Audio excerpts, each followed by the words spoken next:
sana Bwana Kisang.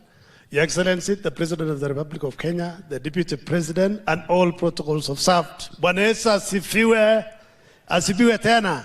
Ya kwanza nataka kuchukua nafasi kwa niaba yangu na family kutoa rambirambi kwa family ya Kelvin Kiptum, kusema pole sana kwa kifo cha kijana wetu mdogo, our champion, our icon.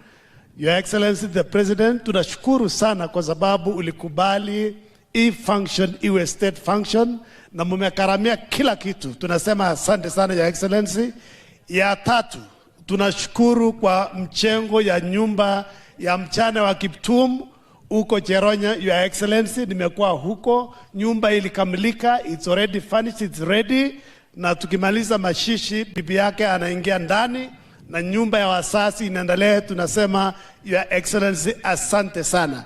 Your Excellency, tumeomba hapa na tumeomba kusema Kiptum was going very far na bibi yake bado wako mdogo. Kuna watu wameomba county government waandike kazi, president wa AK.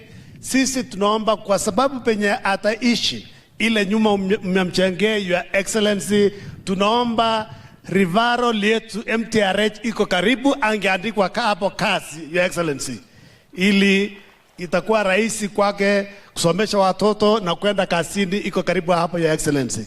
Your Excellency, ingine nataka kuchukua nafasi, I know Governor ameamka hapa, nataka kuchukua nafasi kuita my colleague Cherarkei 1 minute kuja useme pole. Leo hatuna mambo ya siasa.